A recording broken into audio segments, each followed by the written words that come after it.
tous et bienvenue sur Doctissimo pour votre Minute Santé consacrée à la sexualité féminine. Et pour en parler, nous recevons Catherine Blanc, psychologue et sexologue.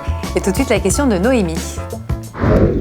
Noémie, 33 ans, a toujours besoin de penser à des fantasmes pour être excitée alors qu'elle aime son mari.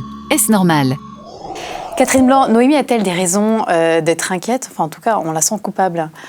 Oui, on la sent coupable parce qu'elle a le sentiment finalement d'une certaine tromperie en ramenant une histoire qui ne concerne pas le partenaire avec lequel elle fait l'amour. Donc évidemment que la question qui se pose, c'est est-ce que c'est donc normal ou non ? C'est sa liberté, c'est ce qui lui permet, c'est son moteur, c'est ce qui lui permet de se faire du bien. Et jusqu'à présent, la sexualité est quand même là pour ça.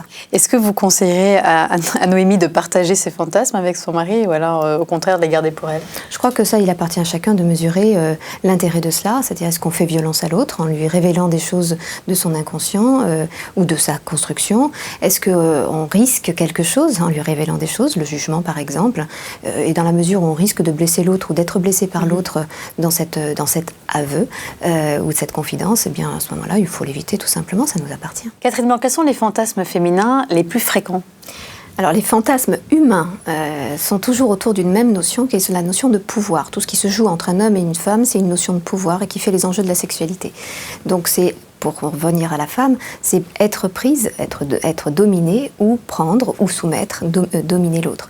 Donc après, à chacune la liberté d'être toujours dans un même processus ou alors d'aller et venir entre ces deux processus, entre être prise par un étranger dans l'expression du fantasme, comme de faire passer la serpillière à son mari à quatre pattes. Ça, c'est de la domination, ça. Ça, c'est totalement de la domination et une jubilation merveilleuse. C'est vrai. Liberté, chérie. Il y a l'inverse, si on n'a pas ce fantasme, c'est grave, docteur ? Ça veut dire qu'on est en train de rater complètement sa vie sexuelle Non, pas du tout, parce que de toute façon, nous avons des fantasmes, puisque notre sexualité est essentiellement bâtie sur une construction fantasmatique, et ce, depuis notre plus tendre enfance.